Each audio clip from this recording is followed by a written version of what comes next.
ఒక అమ్మాయి ఆఫీస్కి వెళ్తున్నా తన భర్తతో వెళ్లే ముందు నాకు ఒక 3000 రూపాయలు ఇచ్చి వెళ్ళండి అని అడుగుతుంది. ఆ అబ్బాయి తన పర్స్ తీసి చూస్తే అది ఖాళీగా ఉంటుంది. అప్పుడు అతను నీకు ఇన్ని డబ్బులు ఎందుకు అని అడుగుతాడు.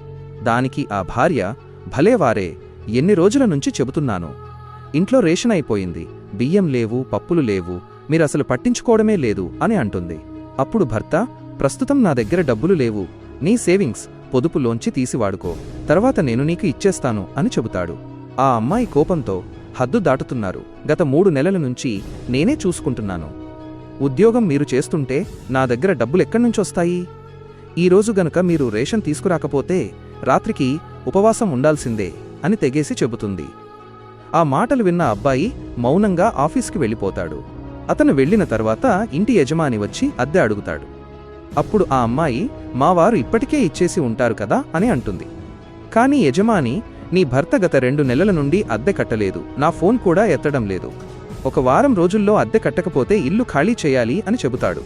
దీంతో ఆ అమ్మాయికి విపరీతమైన కోపం వచ్చి పుట్టింటికి వెళ్లిపోవాలని నిర్ణయించుకుంటుంది. అయితే ముందుకు ఏం జరిగిందో తెలుసుకునే ముందు ఆగునైనా, నన్ను చూసి విస్మరించకు, లేకపోతే నీకు చెడు సమయం వస్తుంది.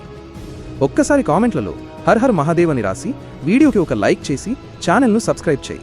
నీ ప్రతి కోరిక నెరవేరుతుంది. ఆమె పుట్టింటికి వెళుతుండగా దారిలో తన భర్త కూలి పని మజూరీ చేస్తూ కనిపిస్తాడు.